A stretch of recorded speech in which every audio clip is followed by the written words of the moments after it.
most people assume that because they own a handgun and took a course sometime in the past, they're ready for violence. Real violence, though, is a physical, psychological, and emotional collision that exposes your weaknesses instantly.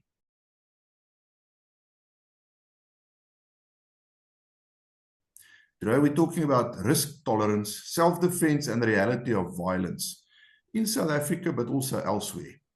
I'm talking to Bryan Mennie. Right. So let's put it this way, if I may. I like to think of myself as a perennial student of the security profession, and involved in formulating the thoughts around that profession and around the concepts. Whilst I do it primarily in a corporate environment now, I like to look at it very holistically. So from the individual all the way through to the agencies that enforce it in various guises, and then how it's used commercially and personally and things like that. So let's distill it as a security thought leader or a participant in the evolution of the security industry. And I have certainly over the years learned a lot from you. So it's always a pleasure to have you on the show and chat to you and to get you to share some of your expertise with us. Bryan, I'm going to jump right in. I want to start with honesty. And this is a question that I don't think everybody asks themselves. And if they do, they tend to sort of shelve it because the answers might make them uncomfortable on a deeper level. When they, you can tell people one thing, but you can't lie to yourself. So if a violent attack happened tonight, would your current skills and fitness actually keep you alive, or are you relying on hope? That's the kick-off question, because everybody has a personal threshold here. Can you give us some examples of lines that people refuse to cross in self-defense? Because I feel this is important, because a criminal with criminal intent will literally happily cross any line. They really don't have that filter. And also then, what would you say are the consequences of those decisions? Rian, this is one of, if you really consider it, this is one of the most profound questions anybody can sit down and ask, not only the industry, but also ask themselves, right? Because that is a very dynamic concept. And a lot speaks to how do you define that line that you are not prepared to cross, right? Because it's going to be different for every single person, and it's going to be different in every single person getting on the times of things, right? It's going to boil down to your ethical approach, your understanding of the situation. And that's a very difficult concept, I think, to go and distill into the one-off easy answer. Let's try and make it simple, right? So lines that you don't cross. So right now, I want to make it super practical. I am filled with flu. I haven't been to the gym for 3 weeks now. My cardio is absolutely shot. Yeah. If I had to get into a rumble with somebody that's going to last anything beyond 35 seconds, I'm going to be bent over in the corner, gasping like I don't know. I can't even give you the right analogy, but it's not going to be pretty, and there's going to be mucus and snot and probably puke everywhere. Yeah. Right. So that's putting in a practical limitation into terms of how I'm going to draw the lines, etc. But those are going to define the lines of risk that I'm prepared to take and things that I'm prepared to tolerate. Remember when we had previous discussions, right? It's a lot of it is about how you allow other people or your environment to engage with you, encroach upon you, what you will accept and what you won't, and things like that. But with respect to the lines of actions that people are not prepared to cross, I think that's a much more interesting interesting way of looking at things. It's very complicated to try and tease out. Yes. Right. I think you could be a bit cliched about this and say, well, okay, is one of those things, and this is a question, right? This is not me giving you the answer, but is one of those things that, okay, some people will only fight fair, we'll have the Marquis of Queensberry rules, and if I'm only going to fight this guy if he's looking at me, and I'm not going to hit him in the eyes, I'm not going to kick him in the nuts, and I'm not going to bite him, or, if I'm playing rugby, I'm not going to be like Eben Etzebeth and put my thumb in the dude's eyes and the whole works of things. Or is that acceptable to me, right? Would I do all of those actions? Are those lines I'm prepared to cross? And I don't think, if you distill it down to that visceral level, I don't think that's actually a very helpful question to try and answer, because the line that you've got to be prepared to cross has got to be answered by this: what is my goal, right? So what is my value goal? Yes. My value goal, or my goal out of life, is to get home every day and be with my wife and be with my kids and enjoy my life, right? So the lines that I am prepared to cross to achieve that, there's going to give me a lot of latitude. You get where I'm going? I think, Yes. you talk around to ethical things. Am I prepared? Am I prepared to lie, cheat, and steal to get back home to my wife? Absolutely. Not even a doubt in my mind, right? Don't trust me. I'm untrustworthy, right? Am I prepared to fatally injure somebody, or whatever it is?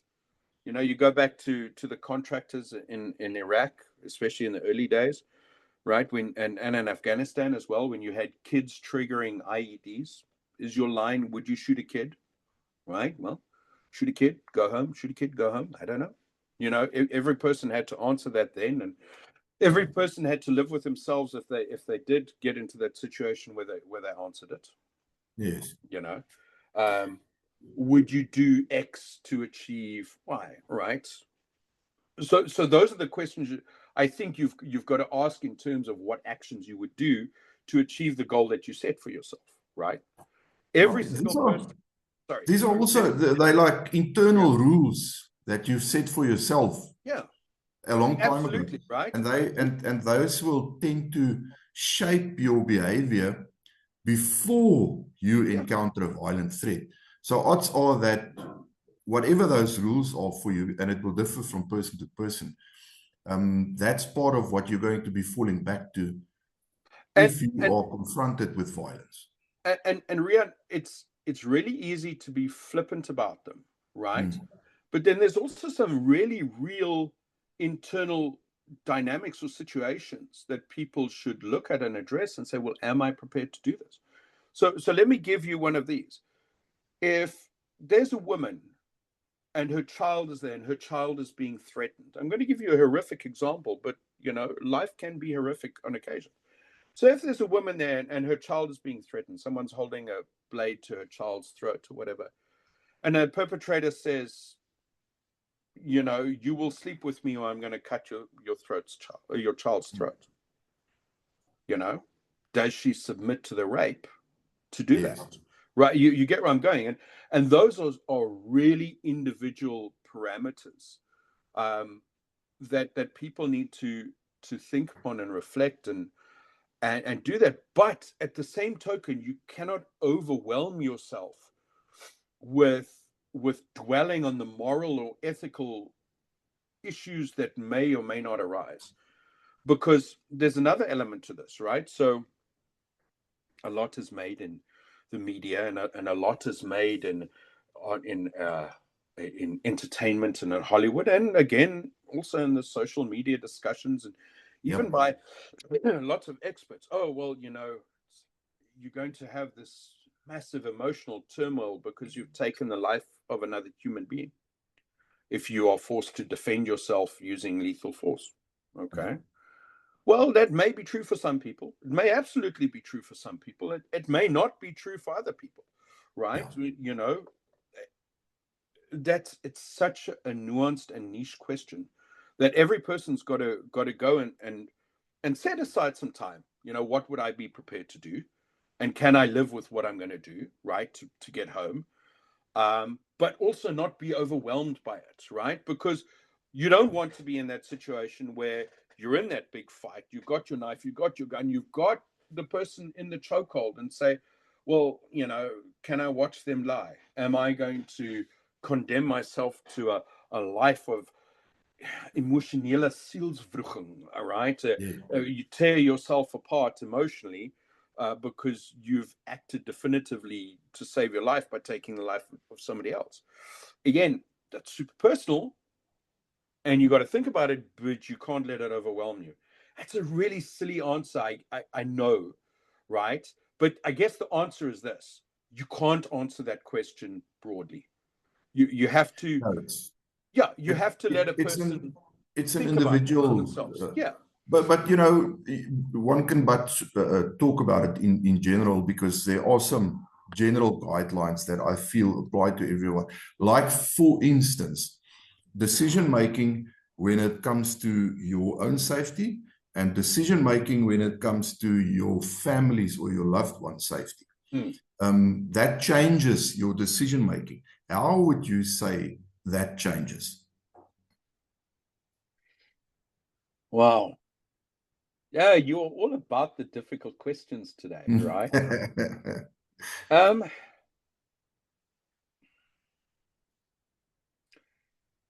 I can't really answer that one, right? I think maybe let's unpack the topic a little bit. Let's walk around it a little bit. But how does your decision making change? Again, it comes back to what I was saying just now. It'll change based on circumstance. It'll change based on consequence, for sure. What's in it? What's the stake of things, and it'll also based, I think, changed on when you become aware of the potential for something really adverse to happen, right? I don't know. I hope I'm answering this to you with some sense. But if you are super well prepared and you're super fit, and you've done all of your mental preparation, and you understand the environments that you're going to do, and you understand what the risk is, etc., then your risk management ability increases exponentially, right? And also your risk tolerance then, and your understanding of the risk, and and those aspects influence your decision. Oh, I can give you an idea of what was going on in my mind. Okay. When I asked the question, the picture that I had in my mind, it's about decision making when you're responsible for your own safety, or when you're responsible for that of your family and your loved ones. I mean, yeah. I have personally seen a woman. She's tiny. She's like 5'5". A little wisp of a lady like this. You meet her anywhere and she's full of smiles and always nice and friendly.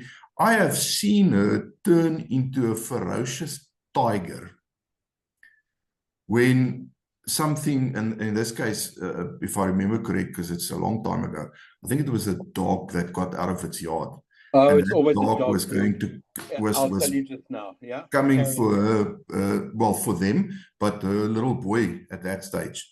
I mean, he's a bit of a grown-ass man, but he was with her. And the way she went for that dog, it was unreal. So she almost underwent a whole character transformation in a split second, because she realized her son's life is now actually in danger. And it's almost difficult to bring those two sides together. And that's the picture that I had in my mind when I see, because often people are, they're not violent types. They just want to go about life. They just want to do their thing. They want to go home after work and chill. etc., etc. But then something happens and they realize, but their family is now in danger, and it triggers something in people. Well, that's true, right? I mean, those situations are cliches for a reason. People, certainly parents, will risk more for their children and all of that. There's a different concept to this, but let's come back to this, because I think, you're talking about the situations where people put themselves in increased risk for others. And I was saying there's always a dog. So my wife was a police officer for a long time in South Africa. A large portion of it, she worked in Plain, which is a big gang area in Cape Town, for those few people who don't know. Anyway, and she was driving home one day, and she saw this drug dealer dragging around a puppy there, which he was trying to sell for his daily fix. And she stopped my car, which she was borrowing, in the middle of Mitchell's Plain, got out, smacked the shit out of this guy, took the puppy, got back in the car. Right? I wasn't with her because I would have talked her out of this, right? Because and I think that illustrates the point, right? I've also seen her be incredibly brave. In other words, I mean, I'll give you one more story just to hone it down. She and I were working together. I was with a different unit, and she was with the police station on the shifts in Grabo. They were only 3 on a shift. So she was in the van alone, and I was on my rest day. So I went and worked with her, put in some overtime, and I went and crewed for her. And we heard about this one guy who was in one of the squatters camps in Grabo. And if you know Grabo, they've got some big squatters camps. He was sought. Neville Green Eyes was the dude's name. And we heard that he was in this one tavern. So we went there. As we got to the tavern, there was probably about 50 people came out. And we said, hey, Neville's inside there. We know he's inside there. Bring him out. And there was the standoff and the usual fuck you and go fuck yourself. Sorry, Rian. I'm swearing on your program. I shouldn't do that. My apologies. Sorry, YouTube. You could bleep that all out. But anyway, there was the usual exchange of pleasantries and polite discussion between the tavern community, or the Sabine community, and the two of us. And she was having none of it. She got up on the bonnet of the car. I'm standing there. I've cocked the R5, and I'm thinking, oh dear goodness, we're going to have our Black Hawk Down moment right here, right now. And she squared off, and and this time she was about 2 years out of college. I think she weighed about 50 kilograms, if that. Right? She's this little slip of somebody. She's too small for her freaking police uniform, but she's there nonetheless. Like only an Afrikaans woman can be. And she cucked them out. Eventually, they got so tired of her fucking yumma, and me with the R5, and I'm also then pretending to call the dog unit and Pops, who are in Cape Town and hours away, right, on the radio. Fortunately, the one dude in the charge office is playing ball, and he's acting as the dog unit coming over the horizon and all of that. They decided, no, enough of this, and they brought Neville out and put him in the van for us, right? So we called it bluff. But even despite all of that, when coming back, I was saying, yo, you almost got us into trouble there. She says, no, bullshit. The guy was there. They must do what they must do, right? So again, that's kind of like ethics and the right thing, and all of that combining into putting yourself at risk. And that is absolutely very much a part of the human makeup. And Absolutely.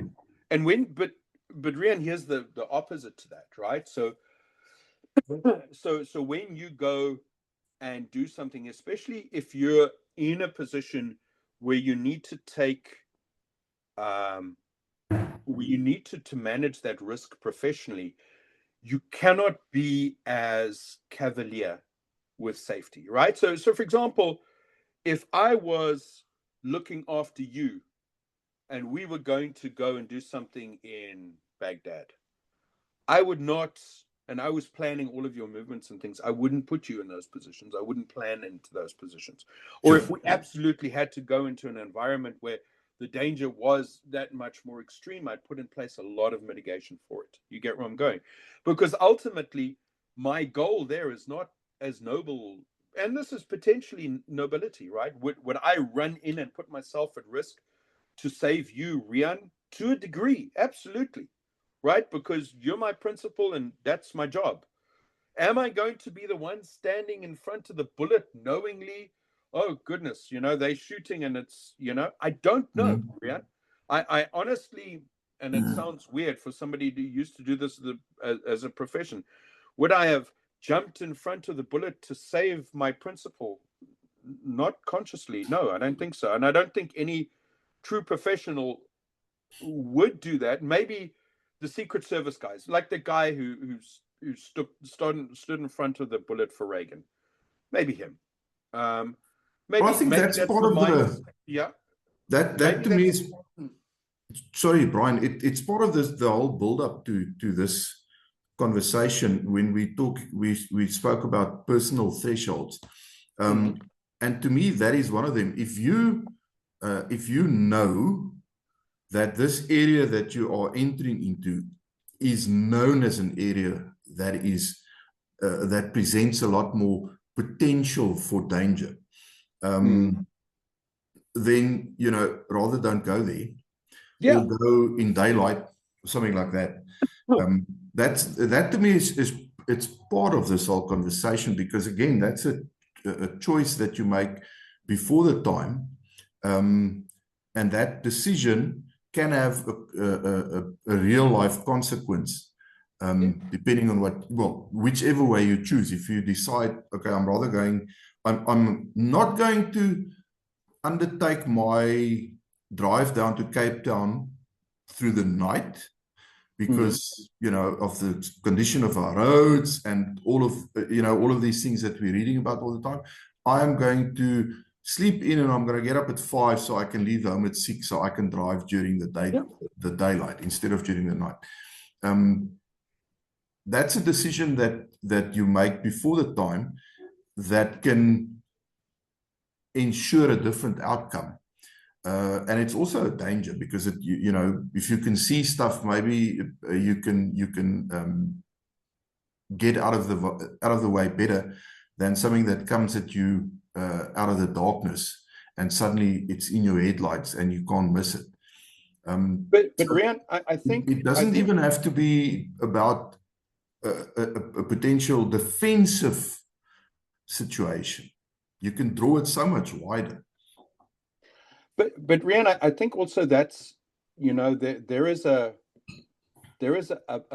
mindset element that sometimes is governed by an array of factors, which precludes people having that. What's the right word? Is it subjective or objective? When I'm being impartial, I always get the two mixed up.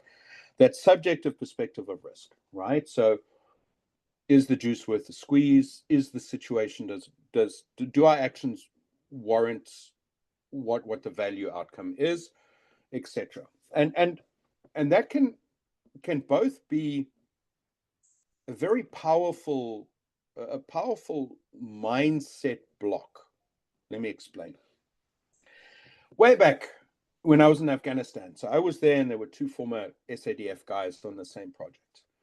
And we went through a stage, we were stuck out in a place called Khost, right? And we went through a stage where we were taking incoming rocket fire on a nightly basis.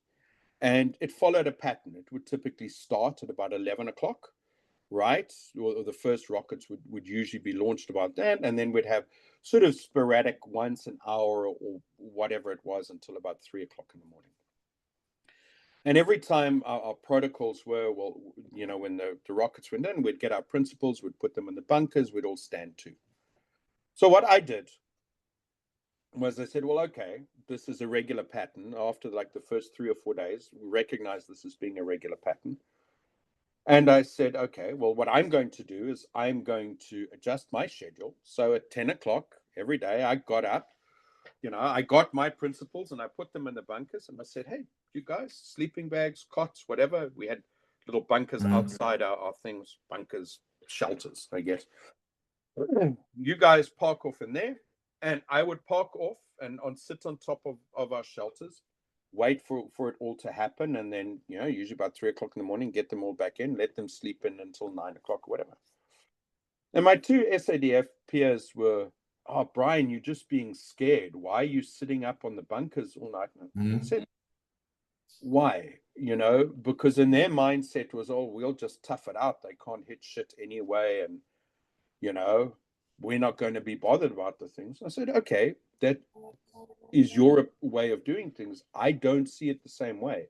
I see it as this is something that happens fairly regularly. Let's adjust, deal with the situation that we have at the time. You guys can have brandewyn and coke and sit on the top of the container and smoke and pass out and then wake up the next morning. That's fine. You guys do day shift, I'll do night shift," type thing. And Yes. that led to a lot of antipathy and argument and things like that. And there were some other elements to it, but a lot of disagreements. But again, they were so bound by some perception of, oh well, their way of dealing with fear or stimulus or demonstrating their ability to be brave about the situation was to ignore it. Okay, Yes. I looked at it differently and I said, okay, that's your way of dealing with it. I have a different perspective, and I'm looking at it from the eyes of, well, this is my professional responsibility to do things. And quite Yes. frankly, I don't want to get hit by a rocket either. No, of course. You get where I'm going? Certainly not for the value or the purposes that we were there for. So further to that, if you look at things like loss of possessions, legal consequences, loss of life, which of those, because these are all fears, which of those fears do you believe drives most people during a confrontation, or which drives them the most and their reactions to it? That's a good question. That's a very good question. I think it's very personal, right? Because if you look at it from a military concept, what is your biggest motivation? What do you fear the most? It's not losing your life, it's letting down your buddy, right? Because why are you in the army? It's or the Air Force, or why are you in the military? It's to be part of that brotherhood, right? So what do you fear down? Is letting down your battle buddy, your mate beside you. And I think that's the strongest motivation for that particular mindset, that particular group of people. I think, and again, it's going to differ from person to person. I just think it's a rather interesting perception. I think you will find parents will fear. I will tell you something. What is the most fearful thing that can happen to me is losing one of my kids. Of course. Losing my wife or losing one of my kids, right? That is something that would drive immense fear to me. You get where I'm going? Of course. And losing possessions, for some people, that's really important, right? For some people, losing an animal would be one of those things, right? Yes. And don't be dismissive about it. I have known dog unit guys who have become paralyzed at the thought of their dog being killed, despite all the training that they go through. Not paralyzed, that is a complete hyperbolic term, but absolutely anxiety ridden by that thought. So much so that one of them I knew who was an exceptionally good dog handler. He didn't want to work patrol dogs anymore. He went over to work narcotic detections because he sat down. We didn't sit down and have some sort of cathartic discussion. He told me, he said, sat down. He said he does not want to send his dog into a house. He just loves his dogs too much. He doesn't want to send his dog into a house and chance of getting killed. So he moved over to narcotics detections. Great. You recognize that within yourself. And it's easy enough to scoff at that, but the fact of the matter is that for that guy, that is a very, very real fear. Yeah, absolutely. And scoffing at it isn't going to change his perception. In fact, it will probably harden his perception. Yeah. So, you ask any parent whose kid's in the military. Now I'm one of those as well, right? that whole losing your kid fear, that's Yeah. a thing. Right? That is a thing. That is something that you've got to say, hey, this is a potential reality in my life, and I need to understand how it's going to impact me and how I'm going to manage that impact. Right? But again, not to dwell on it so that it paralyzes you. You get where I'm going. Either make the change that's needed, or, you know, do it so that you can progress with your life. I wanna get to the juicy parts now.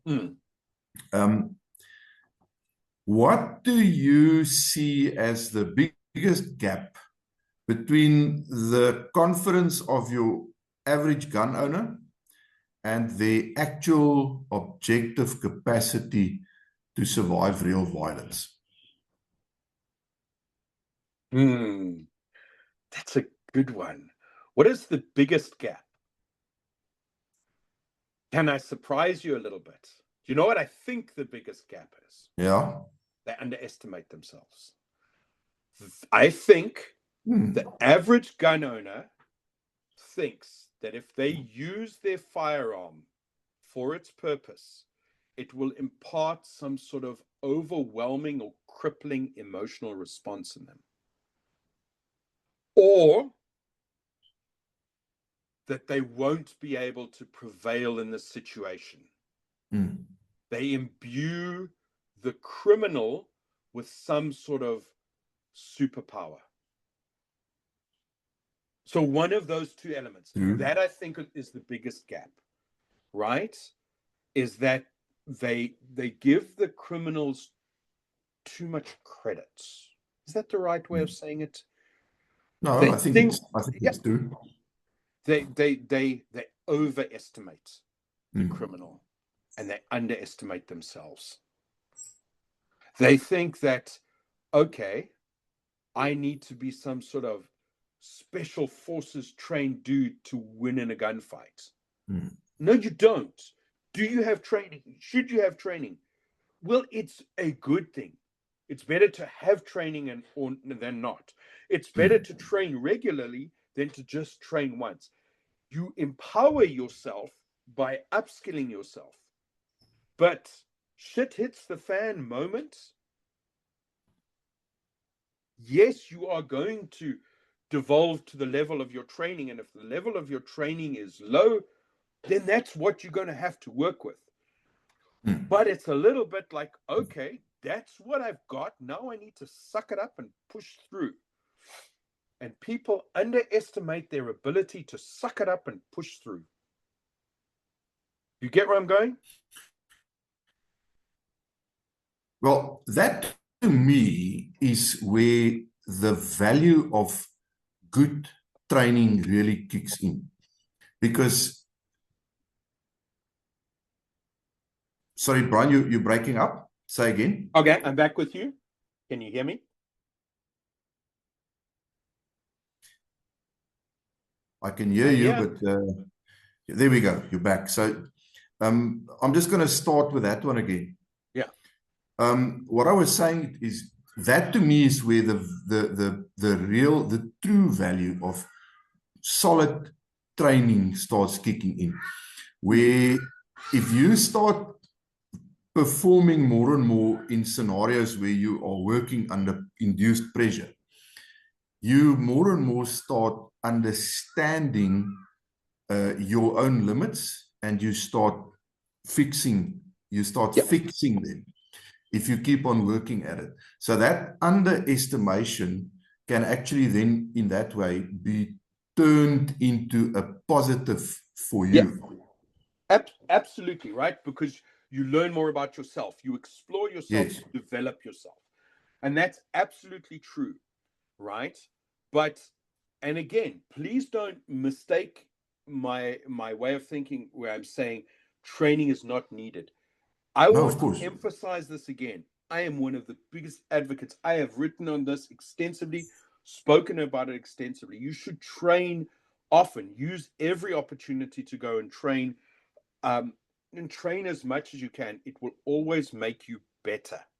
What I am saying, though, is you don't have to be a former task force operator or a former special forces guy, right, to be able to prevail in the day. Can I use one example, Rian? Because Yes. I think this is one of the best examples. We all know Leo, right? Gomioka, right? Awesome guy, brilliant guy, calm, beautiful response. Absolutely. But you know who had just as good as a response? And please forgive me, I've forgotten the guy's name, right? The guy was sitting next to him. That was, if I remember, his first day out. Yes. Look at how well he performed. Could you see he had a fear response? Absolutely. Right? But what did he do? He took that breath, he sucked it up, he looked at Leo a few times and said, I've got the guy with me. I am making it through this. This is, my world is not ending. And he found that within himself. Now, yes, he's had training before. I know this. And I think Leo's trained him quite a bit as well. But this was his first day out, right? And look at how well that guy performed. Honestly, right? Top class. You couldn't have asked for better. Did exactly what he was told, didn't scream, didn't panic, didn't do any of those things. Did exactly what he meant to do, right? Or was meant to do. And I think that is one of the things that people need to look at within themselves and say, it is within every single person to find the motivation to carry the day. You don't have to have done all of those extra special things. But the more you train and the more you find out about yourself, the more confident you're going to be, the more used to dealing with that environment, dealing with that stress response, taking that breath in, thinking through the situation, identifying your solution sets, identifying that next course of action. All of that becomes more of a structured, almost instinctive response to things, right? Because how does this critical incident work? Whatever it is, you could be flying an airplane, the engines go out, and whoops, suddenly you're falling down.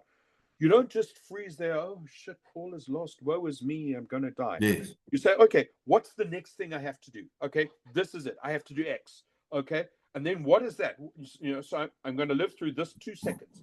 Then how do I get through the 5 seconds? And then 10 seconds, and then 30 seconds. You get where I'm going. So you're always looking into how do I make my situation better, better, better, better, better? How do I structure up so I can get through these things, right? And I think that is what training gives you. But the motivation, that's there. That's in you now.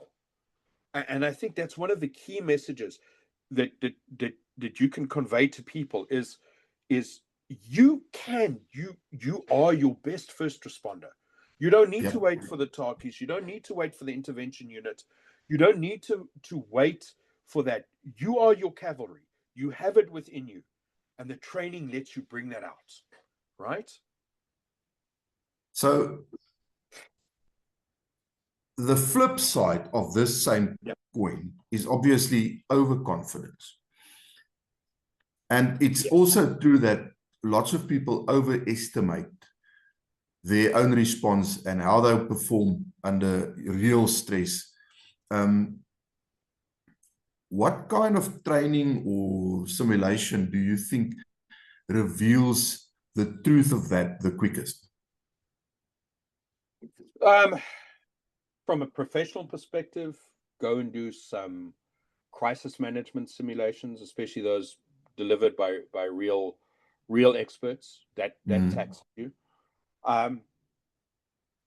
Hey, I can give you an example of really good training, and you should chat with Gideon again when you have him up. But and sorry, I haven't cleared this with him, so he can forgive me or be angry with me in retrospect. But when he got involved in his first offensive shooting, right, he performed incredibly well. I spoke with him immediately afterwards.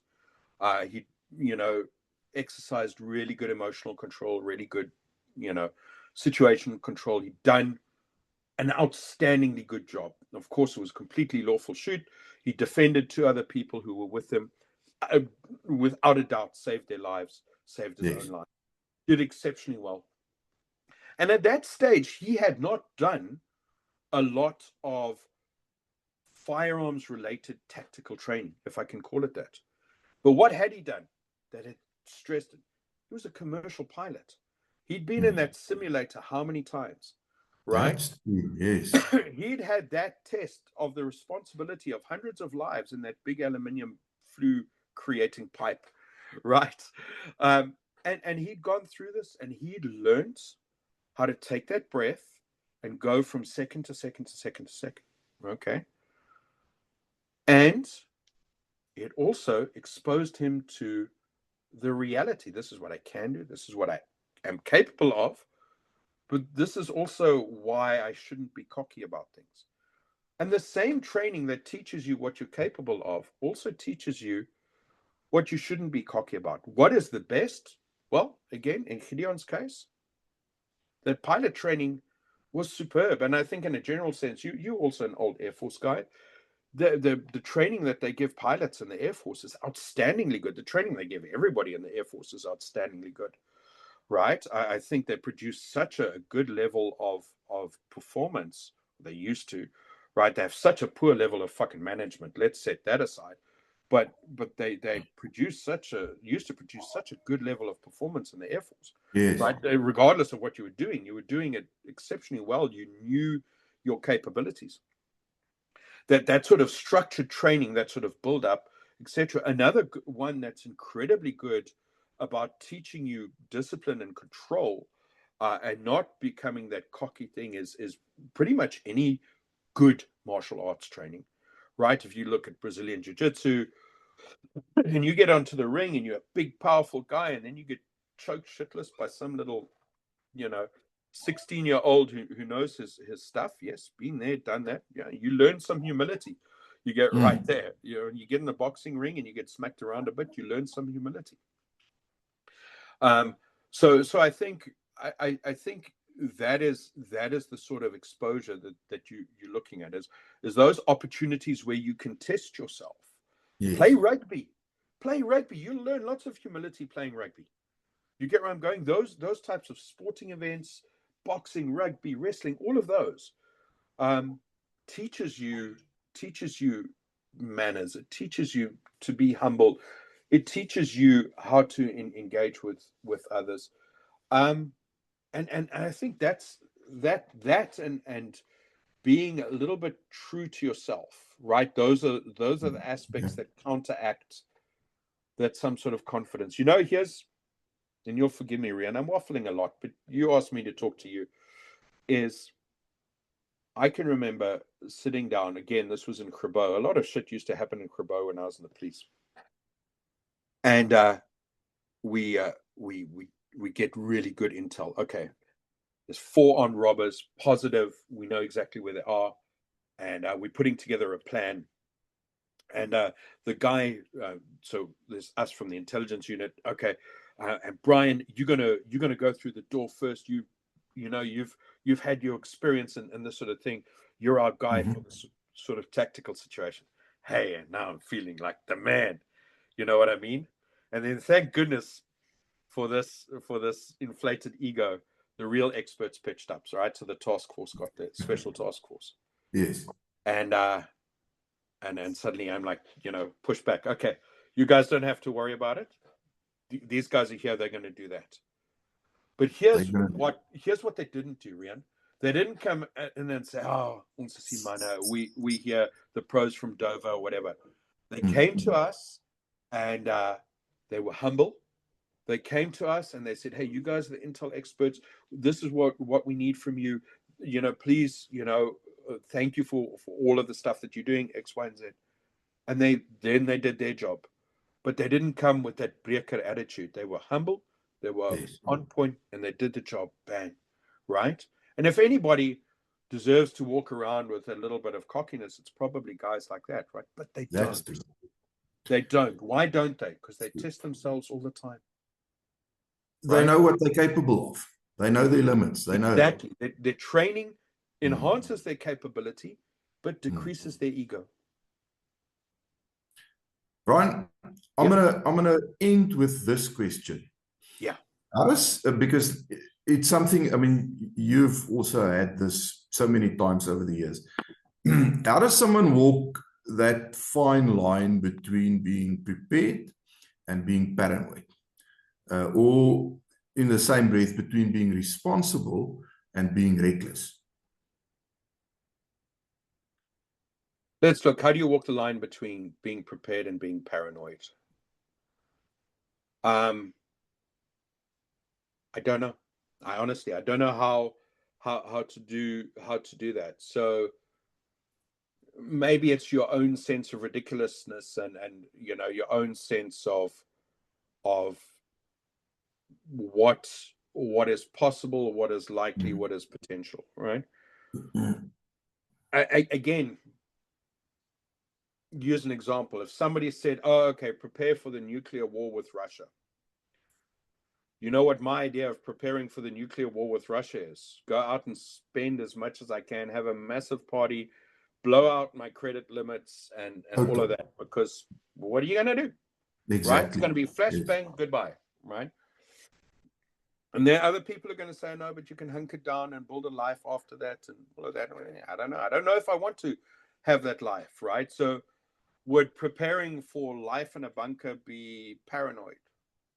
Right? Certainly from that perspective. Would preparing for major civil unrest in the United Kingdom be paranoid?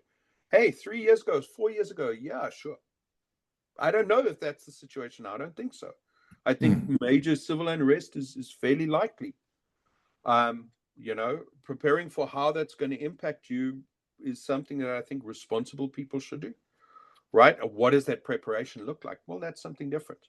You can't, in terms of law, say, well, I'm going to go and buy firearms and all of that, because that's not permitted in terms of the UK law. But you can go and stock food and make sure that you don't have to run down to the shops every 5 minutes, that you have electricity that can survive power outages or extended power outages and things like that. Right. So I think the balance between preparation paranoia depends on the risk assessment that you're going to do and your own personal risk tolerance. Right. And I think that's where it goes down. The ideally is you've got to prepare yourself for the most likely set of scenarios you are going to have to endure. Make sure that you are capable, willing, and all of that to endure it, and equip yourself accordingly. That is preparation. Going to prepare for the meteor strike or the rise of the zombies, or as much as I love Adrian's Undead Diary, and yes, you should still absolutely go and read it. It's fantastic entertainment, and it's actually not a bad indicator of mindset. But, I don't particularly believe we're going to have zombie uprisings. Sure. So for me, preparing for the zombie apocalypse would be a little bit stupid. But preparing for major civil unrest, mass power outages, massive transit failures, which happen, right? The other day, we saw hour-long queues just to get on the Elizabeth line because some police action happened. People delayed for 8, 9, 10 hours, stuck in London. Okay, what do I do if I'm stuck in London for the night? I'm going, where am I going to hunker down? What I'm going to carry with me? All that sort of thing. That's preparedness. Yes. You get where I'm going. So that's got to be, certainly in my opinion, what drives the difference between prepared and paranoia. And what was the other aspect to it? Reckless and reasonable. And responsible, yeah. Well, I mean, if you prepare as best as you can for something like that, then you are, as far as I'm concerned, you are being responsible. Yeah, but again, also let's look at the concept of responsible. What are you responsible for?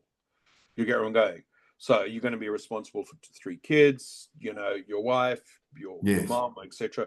Okay, fine.